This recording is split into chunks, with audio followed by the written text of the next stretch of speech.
It's not like they had before where it's a hotel-wide event. It's for just some group that's I think we're probably going to be broadcasting, staying in aren't that we, mansion. guys? Or telecasting or whatever this is. You're on. Hey, Oh, I'm on. My name is Ronnie Heron, former radio guy. Used to have a slightly different name. They call me Ronnie now, and proudly hosting this weekly vlog entitled the SBAU Astro Hour, number 217 for April 28th into May, under the 4th of May. SBAU stands for Santa Barbara Astronomical Unit, and we're headquartered up at our town's beautiful Museum of Natural History. We've been meeting on screen here for over 4 years now, confronting and talking about the new theories, the discoveries of the most beloved and incredible science, the fun science. It's astronomy, astrophysics, stuff like this week's topics. A planetary nebula they call the ghost of Jupiter. Point 0.8 magnitude, point 0.8, yes, magnitude star, which is at the point of the summer triangle, we'll talk about. The fourth found asteroid Vesta. NASA's Lucy mission already visited an asteroid out there. And believe it or not, we got a picture of the Earth and the moon transitioning the sun taken from Saturn. Wow. A lot more. Check out our club on the website, sbau.org. Not org. Oh, it is org. Or is it com? It is org. I wrote down com. You're invited to join us. Our monthly meeting is this Friday night, the 2nd, at the museum with our guest speaker, Dr. Katie Wimberly from Cal State San Bernardino, talking about dwarf galaxies. And now let's meet the brain trust of our organization. People who don't get tired of each other on screen in our 5th year. Jerry Wilson, beloved president. Hi, Jer. Good morning. Man has a PhD, but we don't call him doctor, and he wouldn't want us to. And good morning, Joyce. Joyce? Joyce, she's my sister. Oh, is she there with you? No, Oh, you're she's married to Pat. Okay. Man's got a life. I hate that. He's got a family and kids and grandkids. Outlook coordinator extraordinaire, Chuck McPartland, Outlook. is in front of the yeah, I flag. don't use Outlook. It's a help service. That was an Apple insult. Well, anyway, he's married to another Pat. Pat McPartland is our hardcore merchandise manager and our new treasurer. And they're the heart and soul of the club as far as some of us are concerned. Tom Whittemore joined us, former Westmont science instructor, now bread baker, going to go to work for Panera Bread Company before Maureen is his wife. We have Bruce Murdoch on screen. He is married to Bonnie, president of the Theater Organ Society in our town, and wearing his Sherlock Holmes cap. You're going to need a yeah, you like that. magnifying glass. Oh, okay, you need the back part of it too, but that's all right. And here's Tim Crawford, resident lens and telescope expert who's married to Karen. And we are ready for all kinds of silly stuff. Actually, we got a lot of thought provokers among our funnies to start off the hour. Number 217 for the 28th of April through May 4th. Gonna have to blow that up. That doesn't look familiar to me. Wait a minute. When you convince a bunch of trees to destroy an industrialized nation, I guess this is what happens. Yeah, it's about time they took revenge on us. right. Or am I missing something? No, this is from that's what is that? Frodo or Bilbo? Frodo. Yeah. From is that Hobbit. Really? Yeah. That's the guy that played Frodo? Yeah. I And think all those no. animals were in the show. Okay. He's one New of Zealand. the It's a New Zealand one of the based hobbits, series. but I don't think it's Frodo. Yeah, maybe Okay. Pippin. Yeah. It reminds me of all those documentaries I see on PBS. I like Here is this. another thought provoker. A picture of the brain, and it says the greatest enemy of knowledge is not ignorance, it is the illusion of knowledge. That sounds Stephen like Hawking. woke to me. What? From Stephen Hawking. Is that who that is? Yeah. Well, I'm sure this is going to be posted as woke anytime now.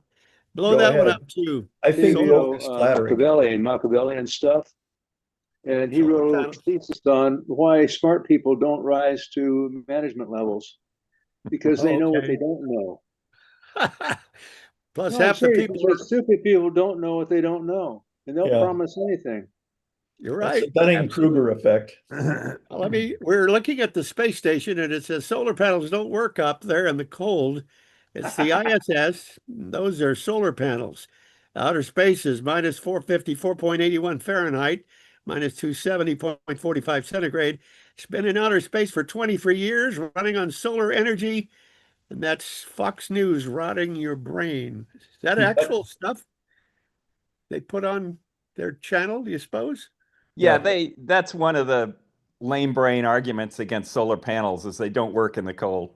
Well, they have a Sponsored by negative Big temperature Oil. coefficient, so as they get cold, their output voltage changes, and the electronics that convert that to whatever they want haven't been properly designed to accommodate it.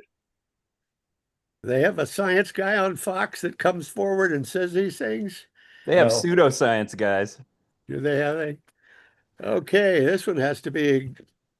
Oh, there it is. The sourdough from hell. There Oh, it there you go, is. Tom. Yeah, I thought Fresh out of Tom Whittemore's oven. That's right. yeah, it looks We well tried to developed. That For is the a general sourdough. audience, that's up there because one of our members on the screen right now, his hobby is making homemade bread. Mhm. That's right. And I haven't had one of his sourdoughs in years, but what a This is a sourdough he self-portrait, is. right? Yeah, that's funny. Okay, we'll enlarge this, Jerry, and here we go. Oh, is this Van Gogh looking at Starry Night Oh, as yeah. great painting? Saying, I don't know if it's just not immersive touch enough. Is he having a close encounter of the third kind for this painting, you suppose? No. What did It I all miss? depends what he was drinking. Oh, I see. Now, can And you here's- is this washed out? It's really washed out. Yeah, yeah. Yeah, Okay, you're let gonna me have try to another. change. All right. While he's me doing try that, it. I'll say it's two ways to measure the height of stormtroopers for the Empire. And one is, I guess, centimeters, and the other is our way of doing it. I think it says 5'11" on one side, the other several hundred. Yeah, here, no, That one's 5'11" still washed out. Yeah. It's pretty plus bright. 180. Is Okay, that well, really how anyway, they? on the left, it says Imperial Stormtrooper, 5'11". On the right, it says Metric Stormtrooper, 180 centimeters. Pretty good. Wouldn't they use meters though? Like 2 meters or something? Could be 1.8 meter. Right. 0.1, not even 2 0.1. meters long. Okay. Okay. All right. Here's who is this? Dad being whapped on the back of the head. Yeah. He's saying, trust the science. Mhm. And whoever he is says, questioning science is how you do science. How it works. Yeah, you're right. So anyway, let's move Here on. we go. Our Okay. 217th meeting together, gents. Wow. Haven't missed too many, but look forward to Mondays. Yeah. Got my sign out front and somebody may walk in on me, but it's a beautiful day. Hmm. Here we go, the night sky or the morning sky. You see this okay? Yeah, it's really Huh? nice. Mhm. Okay. Pretty The first much. thing, because this is right around new moon, the Mhm. skies are very dark. And especially in the evening here, this is 9 p.m. Tonight. And this little thing right here, target, is looking at NGC 3242, which is the ghost of Jupiter Hmm. planetary nebula. And as planetary nebulas, this is in the south. So this and southwest. And things might be a little different because I find that my computer, when I was doing this, my computer shifted everything back to the reference frame of Golden, Colorado. So Really? I've got to go in there and spend some time getting it back to Santa Barbara. Hmm. So, but it won't affect this picture that much. Might be a little higher, or a little lower from the horizon. But up here in, where are we? You're going to tell us why they call it the ghost of Jupiter, I guess. Yes, and it turns out, let me just move to the next picture. This is a very high resolution picture of it. This span from here to here, and you remember what a planetary nebula is. It's a star that has thrown off its outer layers, but not gone through a nova. It just has thrown off its outer layers. And this is where you faintly see this expanse, the diameter of it, it's about 40 to 50 arc seconds, which is about the same size as Jupiter is, except it's much more faint and difficult to get your eye to focus on. So it looks like a ghost image and about the same size as Jupiter. Wait a minute, that whole thing is the size of Jupiter? That's not the size of Jupiter. It appears to be in the sky. It expands. Its Oh, I see. angular Gotcha. extent is the same size as Jupiter appears in amateur telescopes like what we take out for outreach. So But it's many light years. this is light years across. Jupiter is Got it. Was Got in the star map, was that off to the left of crater? Was that Corvus there? Yeah. yeah. Okay. Mhm. And Hydra actually extends way down past Corvus. Mhm. It's only partially rendered here. Okay. Hmm. I don't think I've ever seen the ghost of Jupiter. Mhm. 12-inch, Tim. It's pretty 12 faint. inch. Okay. Yeah, it's pretty faint. I mean, you get it in your 10. Yeah. Needs a dark night and Yeah. good clear skies. Yeah, and I'd use an O3 filter, Tim. Okay. Okay. Yeah, that really brings it out better. Mhm. Okay. I got to bring that 10 out again. Oh, it's a great scope, Tim. Yeah. But Now again, another- the definition is one star throwing off its outer layers. Yeah, That's, and there's That's white dwarf. that's one That's the star, and star that's a right whole there. nebula around it. Yes. Mm-hmm. Is These- it going to make some new solar systems? Are they all going to coalesce in another No. stellar? this is You don't more think the so? end of the Eventually- solar system. But not right Eventually now. that stuff will spread out and may get reused, but it's not condensing. It's actually moving outward. Right. Okay, I'm assuming that's why they say planetary. Future planets could come out of that No. stuff. Ron, we did this before. I know, Planetary and nebula is because in the 1840s, 1860s, after they had found Uranus and Neptune, which looked greenish, they saw these things, and they have a lot of fluorescing oxygen, which shows up green. And your eye's more sensitive to green. So they said, oh, these are green things, so they look like planets, like we've just discovered, but they're clouds. So they called them planetary nebulae, clouds that look like planets. And Ronnie, Nothing to do with planets. and Ronnie, the planetary nebulas, they happen to be in a class where the stars are somewhat the size of our sun. So they're not large enough to go to nova or supernova, so they go through this phase where they slough off layers, and then the winds of that white dwarf that compresses them into a shell of gas surrounding this little white dwarf where his cursor is, and then the ultraviolet light from that fluoresces it. So they all have that in common. but this sucker hangs around Jupiter, or is a background? Oh, no, no, it that's just just the happens to title. look like Jupiter. Oh, it looks like Jupiter. Oh, I Yeah, they see. nicknamed it that. It's the I same wonder what the size. two red things are. It's got jets. Oh, Yeah. okay. Look at those. Yeah. Wow. Yeah. Amazing. So this is the same size in your telescope as Jupiter would be, 40 to 50 arc seconds across. But it's much farther away and it's much bigger. And Yeah. this is how our sun will end. Yeah. It will become a planetary nebula. And part of the ghost of Jupiter thing is it's got that oblate shape like Jupiter has because of its fast rotation. Right.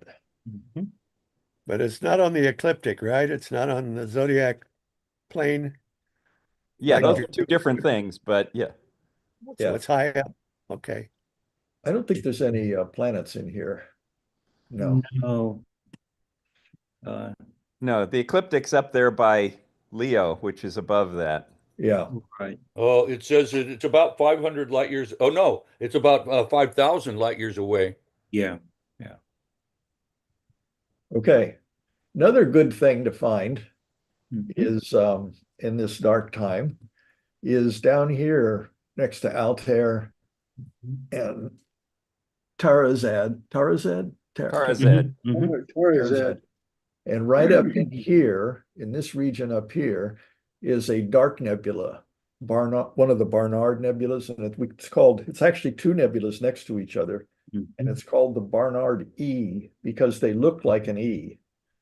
So Oh, there's that one, and then if you squint and go down here, it looks like an E. Now this is very high def. This is the Tarzad, and this is Altair. Mhm. So it's right up next to these. This massive star cloud in the background is our Milky Way. It's the myriad of star clouds that you can't resolve with your naked eye, and it just looks like a dim glow in the background. Jerry, would we need a real dark sky to see that dark nebula? I think Yeah. you would. Yeah. This is a lot more contrasty in a photograph than you will see with your naked eye. And You this have is early morning. Oh, yeah. Would it be fair to say we don't get too many right angles in space? Hmm. I've heard that before. No straight lines, no right angles, but every now and then one crops up. The line For between any two example- stars is going to be a straight line. Yeah, well, definition, yeah. Yeah. But here's, for example, here's a nearly straight line of stars right there. Yeah. Oh, So every now and then it does crop up, and here's one down here, Yeah. and here's Well, one look down. at Ali's grade You what? in the Pleiades. Yeah. So if you look at it, the human eye has a tendency to form patterns and see things that really aren't there. Like faces. Yeah, especially faces. And ease. And what?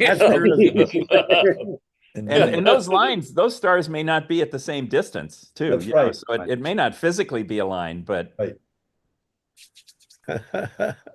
well, with my eyesight, there's a lot of right angles up the sky. But all these stars are not all part of the Milky Way, you said? They are. They are. Those stars are the Milky Way. Okay, got it. Sure. These things here, they're in the background. This picture captures them and resolves a lot of them, but there's still a lot that are not resolved, and they give you this glow effect. God, there's a lot of 'Cause when stars. we look at the Milky Way, it looks like a cloud. You don't see individual stars. That was one of the first epiphanies when people had telescopes and visualized astronomy. They started seeing these faint fuzzies, and they'd look at them and they'd realize that they were a little cluster of stars. So they at first thought that virtually all of these faint fuzzies, if looked at close enough, would resolve into stars. And of course they didn't. Boy, it's a little humbling, huh? So many Yeah. stars. You mean the larger fuzzy balls are not stars, they're what, star clusters? no, they're stars, Ron, but they're in the foreground. They're Yeah. closer. Yeah, closer to us. Closer to Okay, us. got I don't see any clusters. It's obvious, certainly no globular clusters here. Mm. But there's little clumps that might be clusters. Yeah, down about 6 o'clock, you got another Yeah, dark nebula. little down there, and a little faint, real faint one over there, and one up there. Mhm. These are clouds of dust that are nebulas, but they're not close enough to a hot star so that the hot star shines on them and makes them glow by reflection, or excites them to glow by fluorescence. Uh-huh. So it would, yeah. Well, do you know the names of those 2 or 3 bright ones? Mhm. One is Ours- Barnard 142 and the other is Barnard 143. The dark Okay. areas, but the two bright stars, the orangey one is Tarazed and the bluish one is Altair. Yeah. Got it. So Barnard which E, one is that's cooler? amazing. Which one is what? Cooler. Which of those two Stars stars? The top one. Yep. There you go. Good job. Yeah, red hot's not as hot as blue hot. No kidding. Wow. Okay. E in space. And here we go. 4 Vesta, number We 4, have- right? In Virgo during the month of May, Mhm. we haven't quite got in there. We're right about here, I guess. Mhm. But this is the path of Vesta, which is going to be around straight up at midnight because it's in opposition or near opposition. Mhm. It'll look like a little dot. You will not resolve it. And so you look at it, make a sketch of where it is in the sky with the background stars. And this is only showing the very brightest star with no visual aids, as Chuck will point out. Is And that it? Impossible to use star map. Yeah. And this is Vesta. What Yeah. night This is is it. it? Okay. Now this one, let me see. I have a video for this. So let me see if I can get it going.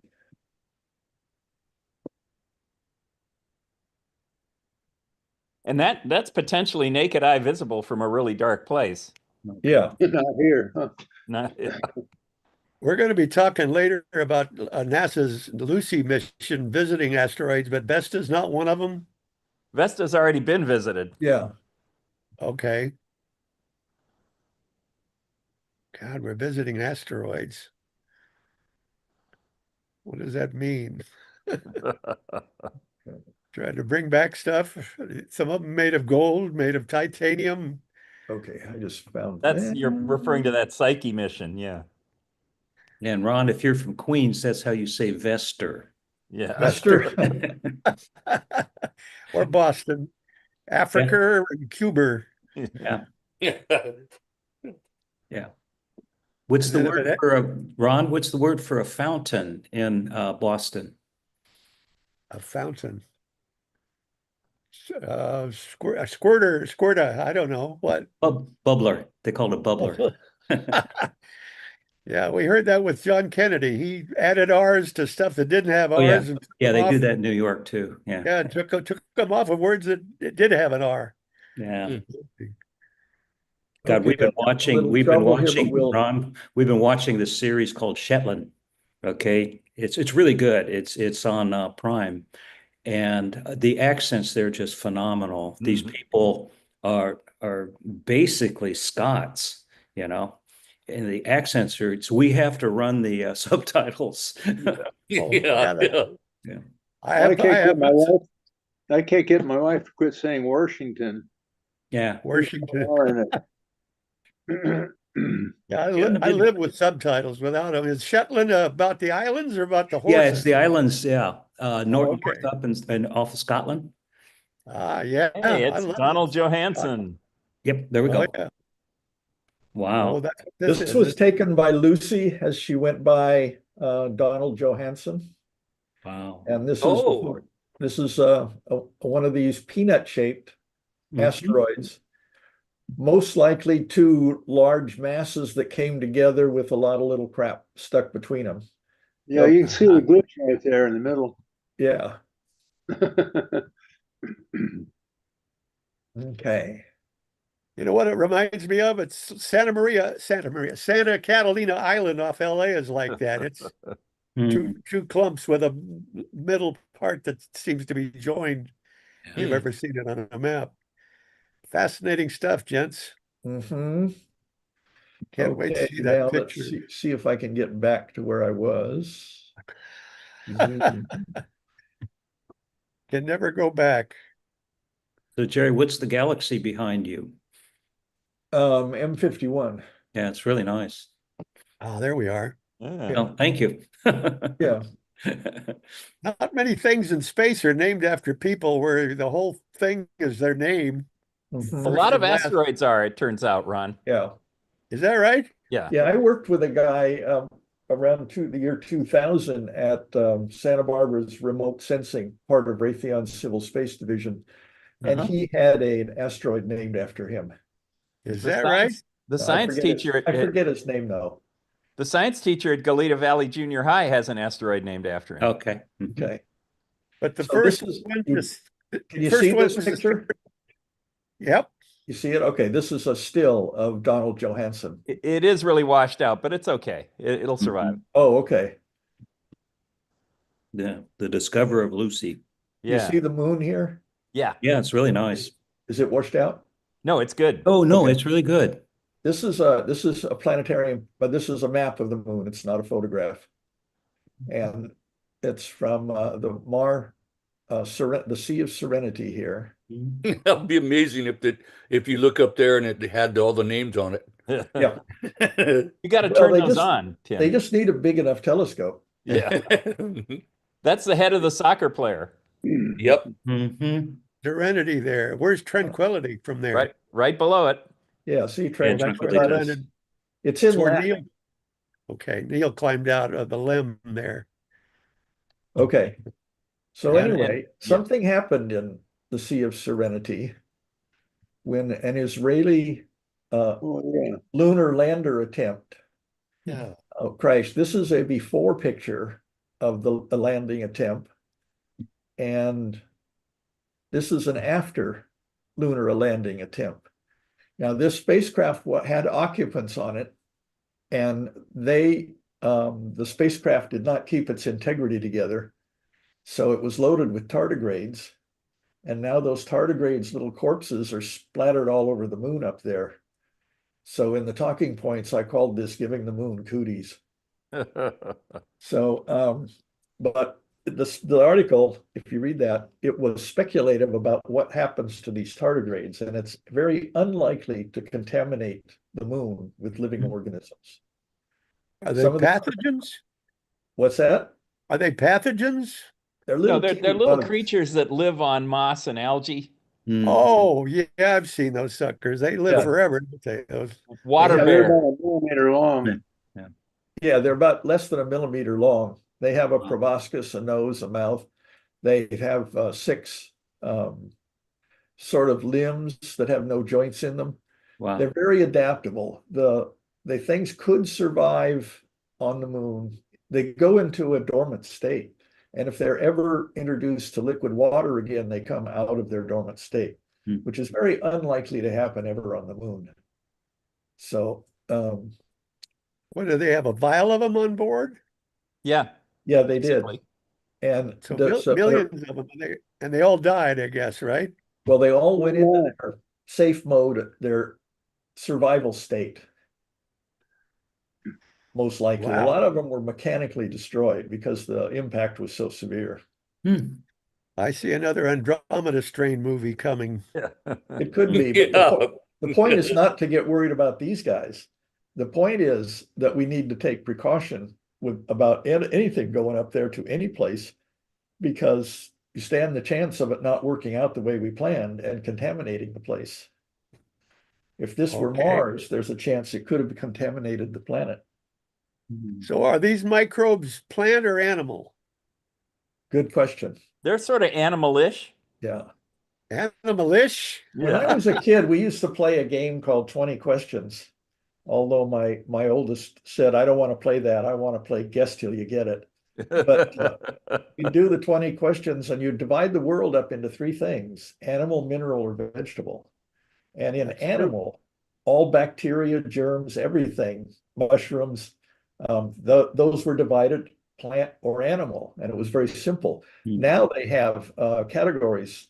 These microbe things, these really small things, get their own category now.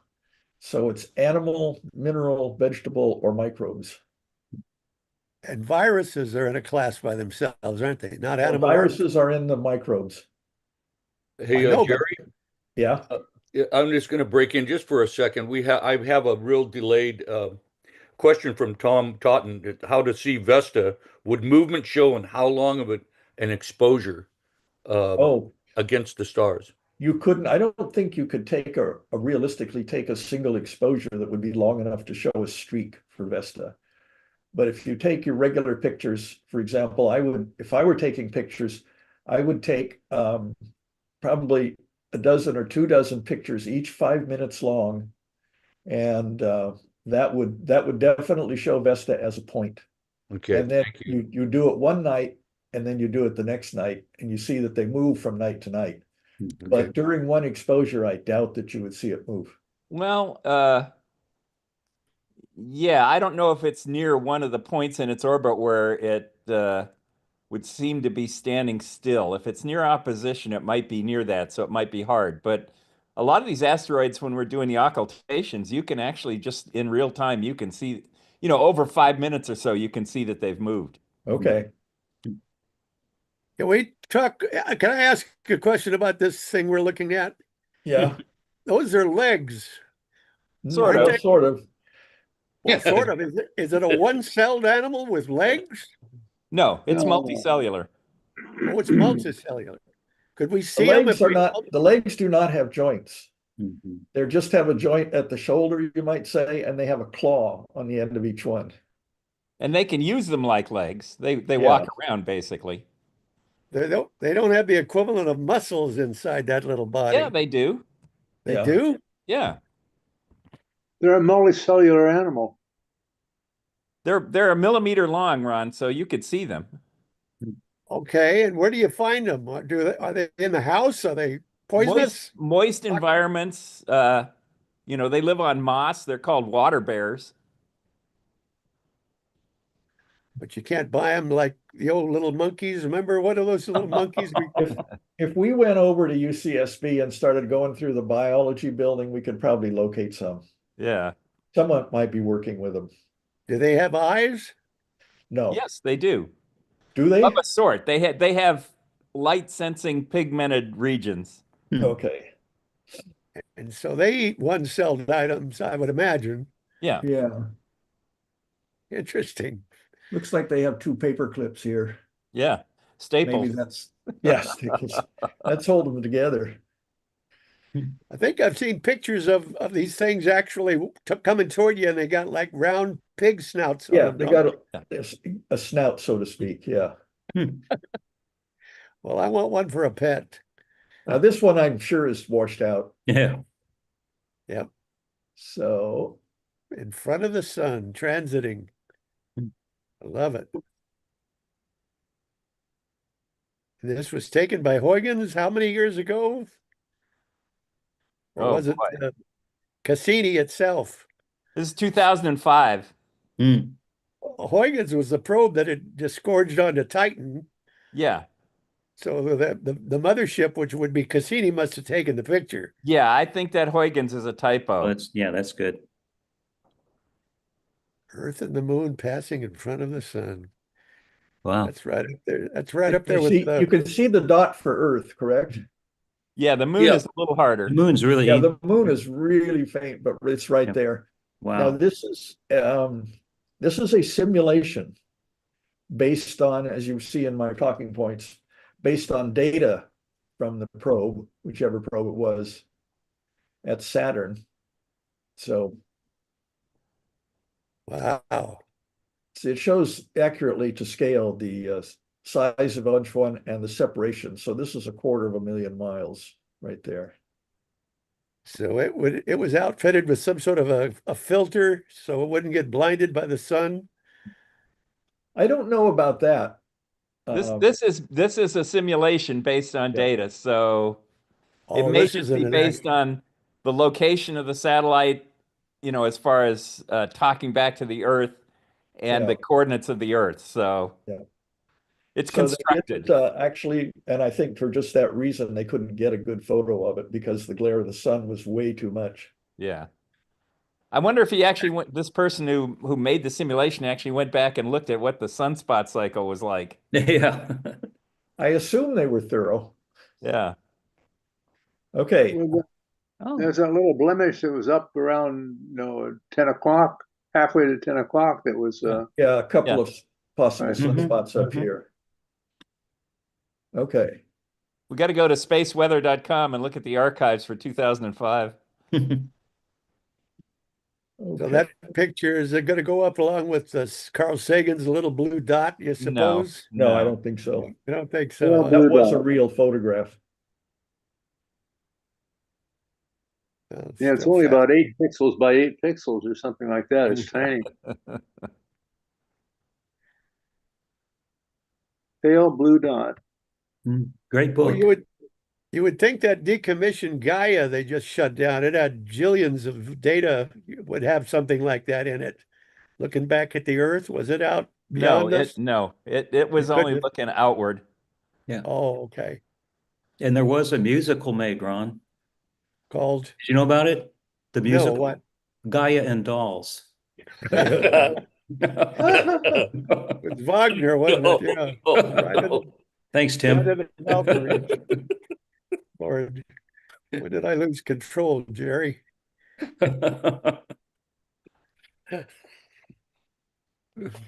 It's some guy from Brooklyn trying to say guys and gals.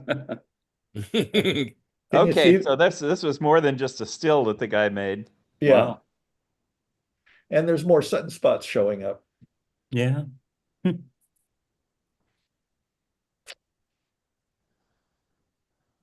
Where do we stand in the cycle? Hey, The you can 11 see years? the moon in this one. Just it's only a couple of pixels. Uh, Yeah. We're kind of at the peak of the solar cycle right now, Yeah. Ron. Yes. Is it Yeah. measured in 11 years or 22 years cycles? It's a 22-year cycle, but we tend to measure it in 11-year cycles. Yep. Okay. And they blossom and then go away and blossom again over 11 Yeah. years. Yeah. Ron, if you're free from 1 to 3 this afternoon, come by the observatory. You're going to be there? Yeah, I'm there every Monday with Tim. Oh, no kidding. Oh Yeah. yeah.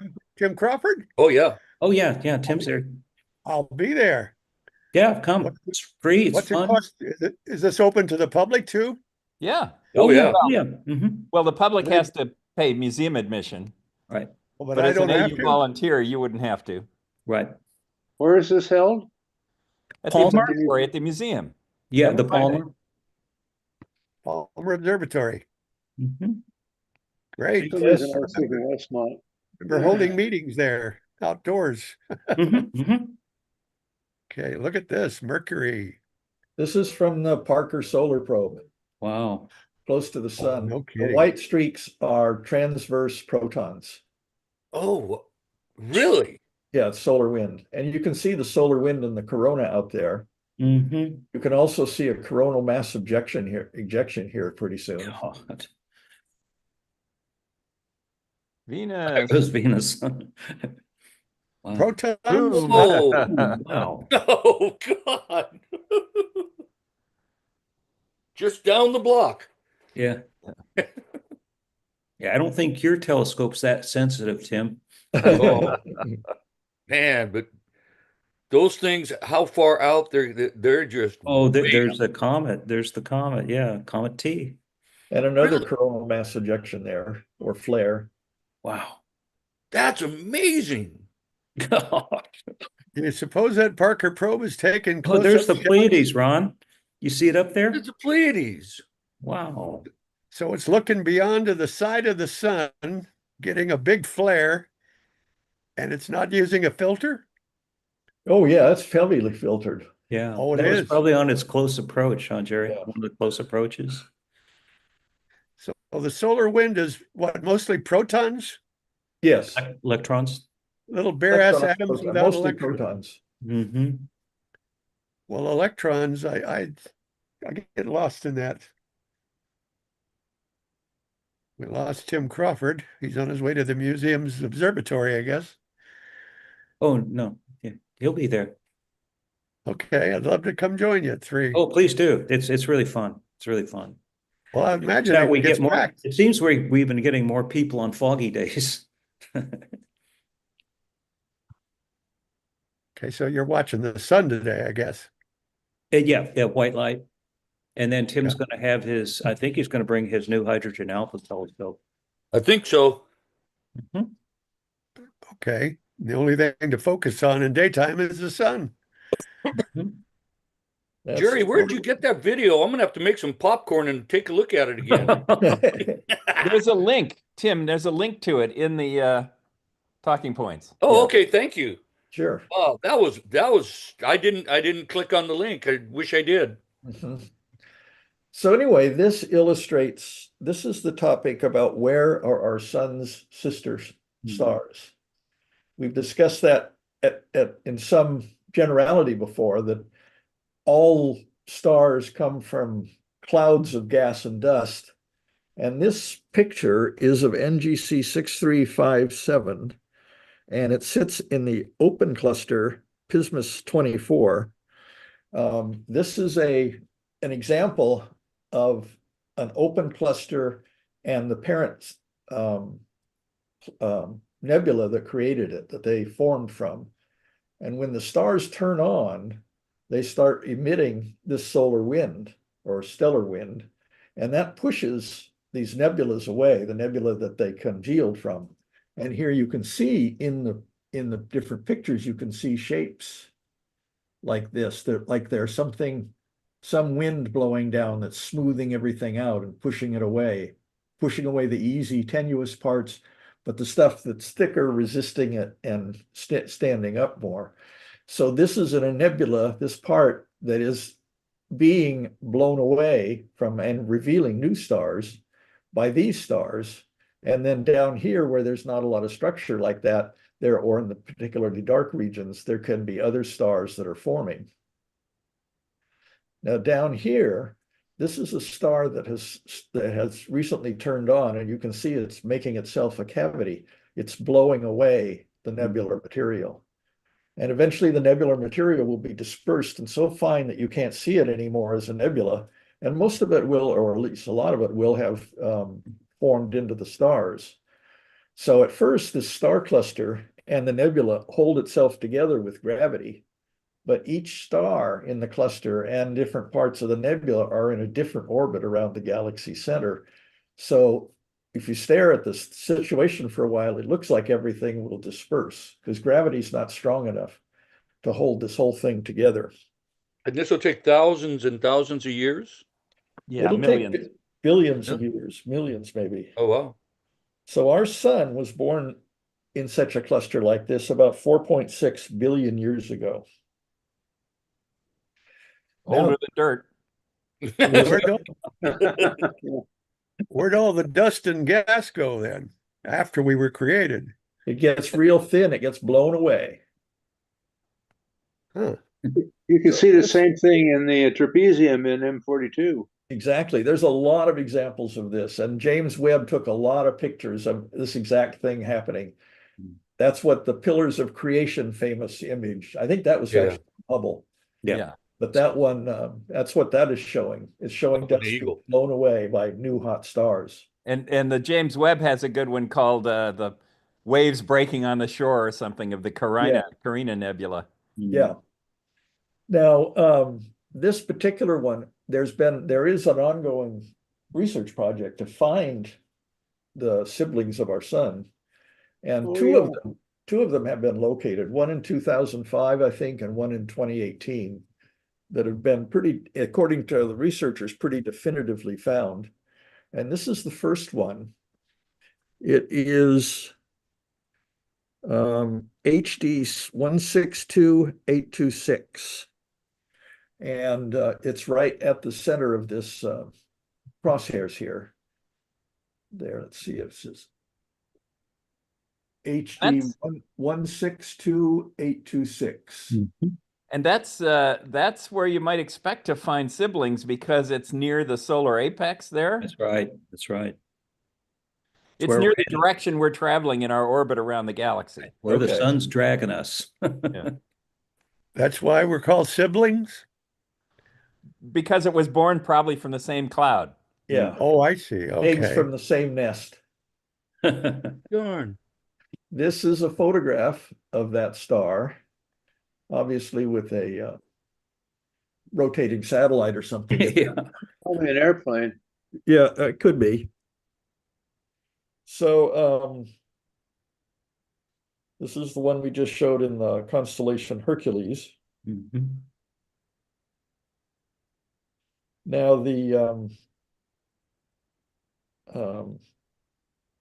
identify these stars from their chemical composition, assuming that those same things are on a trajectory that could be convergent with ours and of the same chemical composition.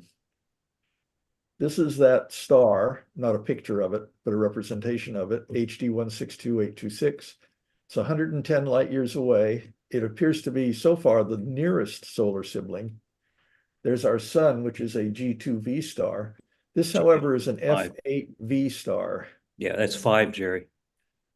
That's what? Roman 5. They use 5. F8.5, G2.5. Oh, yeah. Yeah. Oh. Otherwise, you'd be doing VII and Yeah. IV.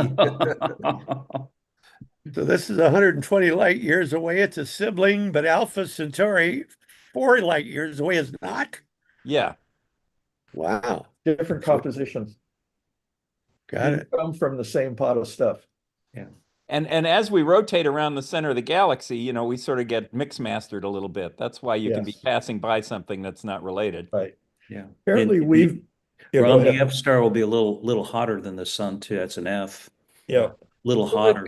The designation of the type of star is in Roman numerals instead of what they wouldn't put a G25. On the sequence, Tim, that it's on the sequence, the main sequence. The 5. Okay. Yeah. And the V is within, F8, there's F, and then within that there's 1 through 10. Right. And then within that there are these other subdivisions that they then use Roman numerals for, because Oh, otherwise okay. you could get, That's interesting. I didn't know that. So otherwise you the could get F 1010. right. And so the F8 is going to be close in temperature, but a little hotter than the G2. Yeah. Okay. Okay. Now I'm used to calling this a G2V because these play a special role in astro imaging. If Oh, you want it, you have to tune your camera and your telescope and everything to what white is, and white is defined by sunlight, and the sun is a G2V star.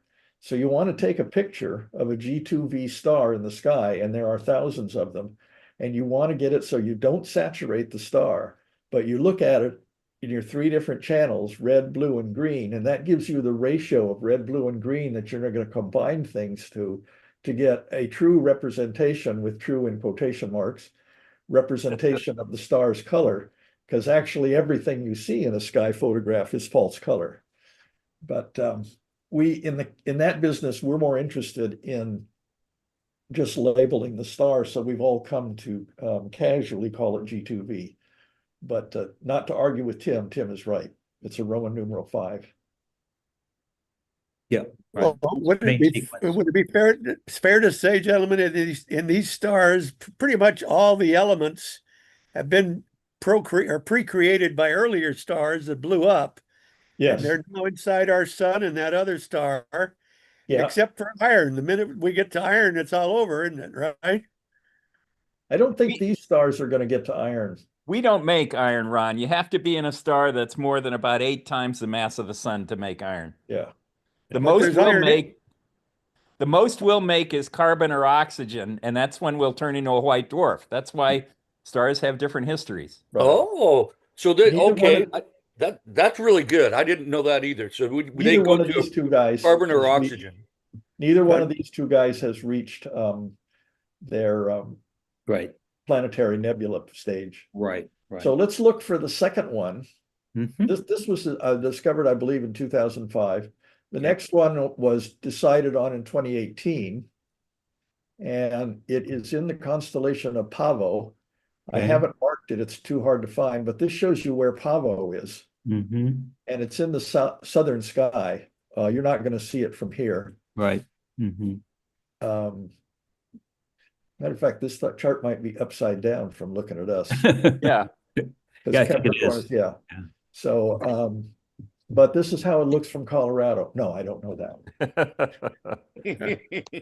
So, it's below our horizon here. This is the solar twin. In this case, it's not quite as large as the sun. 0.95, close enough. 186,302 solar twin. Solar is spelled kind of funny there. Yeah. Solar. Well, Solar. that was the southern hemisphere spelling. Yeah. Yeah, this is Spanish. Yeah. Whoops. You suppose it has a stellar system around it, similar to ours? Probably Exoplanet? not similar to ours, but yeah, probably has something. The probability is high for almost any star. But we Now, haven't this seen is- their exoplanets yet, huh? This is the constellation of Pavo. This is a thing we accidentally skipped. And that pattern, I'll show that back to you on the Finder chart. But this is the star right there. These 2 big stars, 2 Holy little cow. stars. That's the bottom of the 2 big stars, 2 little stars right there in the constellation Pavo. Very near the South Pole. Yeah. Yes, and here is Jerry, do you know the constellation magnitude? Pavo. Do you know the magnitude of this star? Just rough. Just I curious. don't. It might be in my talking points. Okay. So there it is. It's slightly smaller than the sun. And now this is the next topic. Mhm. This is, Hubble has been up there for 35 years.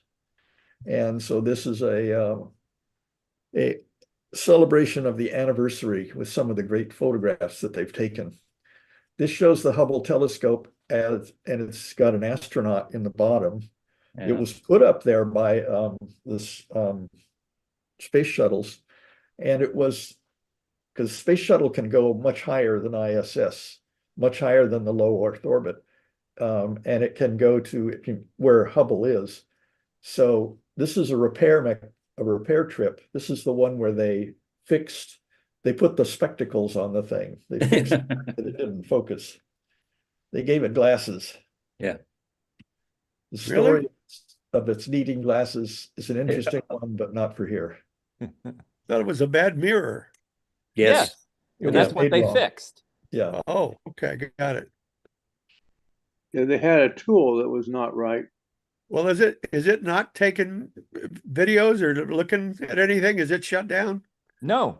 Oh, no, It's it's still very much alive. Okay. They made a new lens. They went up and they put the lens in the telescope, and now it works. It has worked fine for 35 years. Mhm. And it uses rocket fuel to position itself. No. No gyroscopes. You don't want rocket fuel because you're going to be contaminating the mirror with exhaust products. Right. Well, how does it position itself? If With it's going to be aimed gyroscopes. at With What? gyroscopes. It pushes on a spin axis. a If you spin axis. if you take like this demonstration you may have seen in class, where the professor stands on a lazy Susan, and he has a bicycle wheel with handles on each side, and he gets the bicycle wheel spinning at a very high speed, and then he tips it and he starts to rotate, and then he tips it the other way and it makes him rotate back the other way. Oh, wow. That's how Hubble orients itself. It has a spinning wheel in it. Has actually Three of them. three redundant spinning wheels, and Well, they're slow isn't that moving. isn't that gyroscopic? Yeah, Gyroscope? yeah, Yes. those are little gyroscopes. Precession. And the ones that they put up there had a tendency to fail. So that's what they had to replace a couple of them. And that's Yeah. what's going to end its lifetime is when the last gyro finally fails. Mhm. But they've also found a way to point it just using the pressure of sunlight on it. So they can Yeah. they can take advantage of that. It's not as precise a pointing method, and it has to be lucky that their target is someplace where they can use it that way, but that'll help keep it alive a little longer. Well, Yeah. would it be fair to say that gyroscopes down here on Earth, because of gravity, would eventually slow down and stop, whereas inside the Hubble they just keep going because it's It's weightless? not because of gravity, Ron, it's Right. because of friction, and they There you still go. have friction up there. Well, the problem up there is that they didn't realize this until later, but they have metal ball bearings, and they would get micro welding of the balls to the races, which would make things bad. And they finally put in ceramic bearings on later ones. And in some cases, we've been using magnetic bearings. Mhm. Oh yeah. Right. Yeah, So Jerry, this is- I know some mirror makers who would just kill for those diffraction rings. Yeah, look at that. Yeah. Yeah, Oh, that's God, the yeah. fraction limited optics there. Yeah, Wow. boy, that's So these are pillars or dense regions of nebula where stars are forming. And you can see that one up here, there's a formation disk of some kind, and it's being blown. You see, it's got a bow shock wave. Mhm. So a star has formed, and now it's blowing the dust away, and it will reveal a star in there. Well, that's actually where a jet from a star forming at the end of that little pillar is hitting the Oh, yeah. interstellar medium. So you Yeah, can see one on the other side too. yeah, over there. So something here is being pushed on by a star, and it's got enough mass on its own to keep going, or at least to not be blown away. But it's got a lot of dust around it that will be blown away, and that's where you get the bow shock.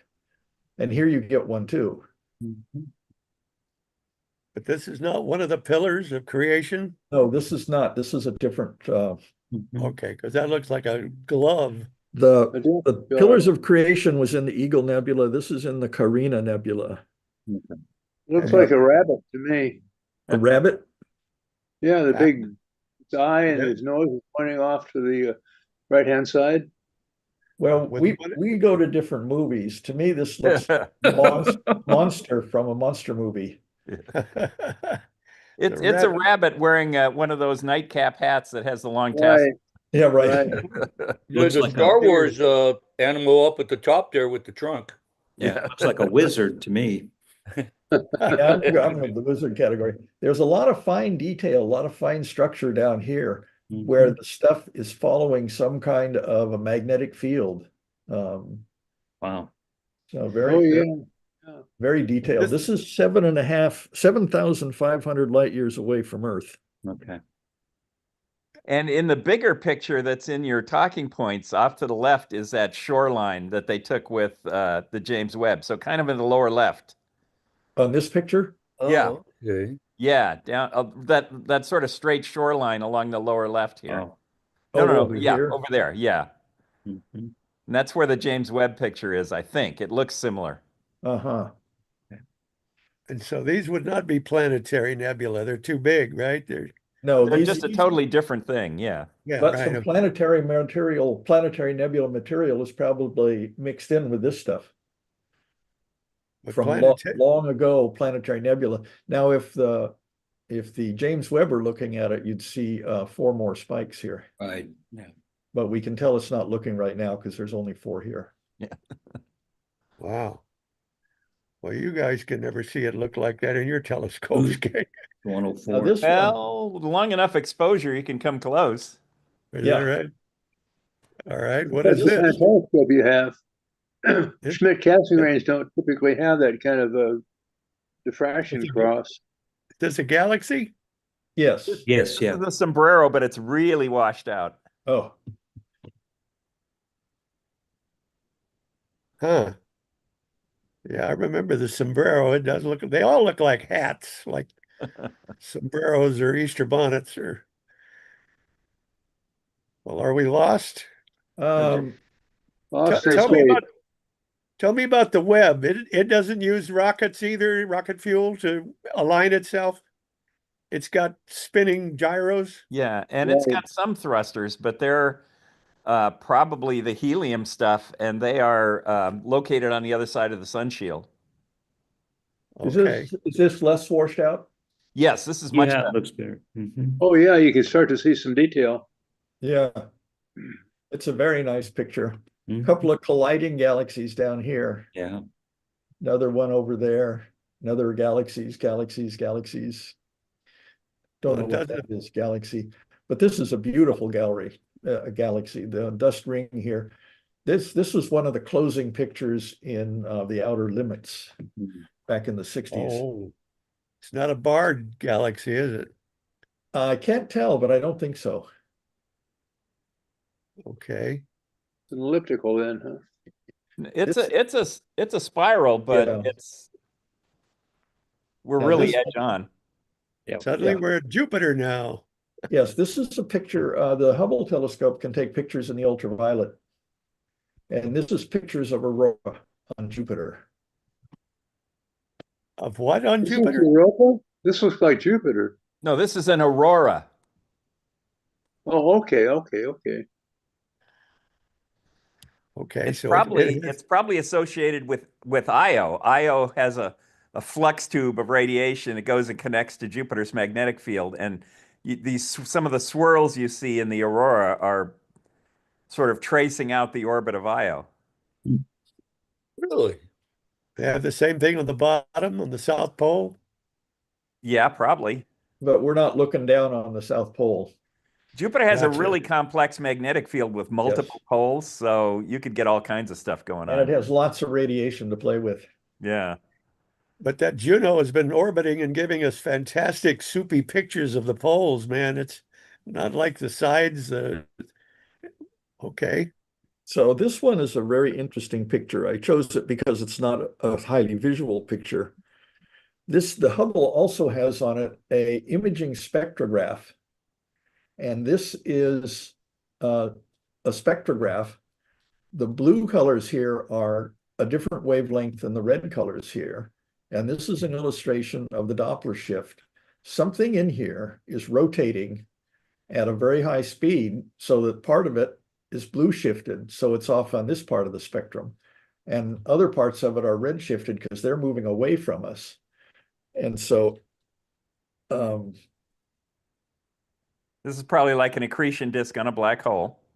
yeah, it's matter of fact, the image maps gas zipping around the supermassive black hole at the center of the galaxy M84, 84, located about 50 million light years from Earth. the gas is moving as fast as 880,000 miles per hour. And the black Wow. hole exceeds from this spectrograph data from the spectrograph that the black hole contains at least 300 million times the mass of our sun. Jesus. The big puppy. Yeah.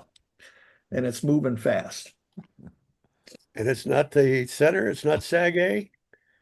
No, It's not part of not our Sag- galaxy. It's another galaxy. Oh, Yeah. it's out of our galaxy. I'm sorry. it's I not didn't- M87, it's M84. 84. Oh. Wow. Everything's spinning in this universe of ours. And the question is our universe spinning? Yeah. And nobody knows the answer to that. Well, we Although can't there's see some that, hints now. You No what? shortage of theories. Yeah. I think old Penrose had a theory of his own. The guy behind the Penrose diagram, what's his name? Roger? Yeah.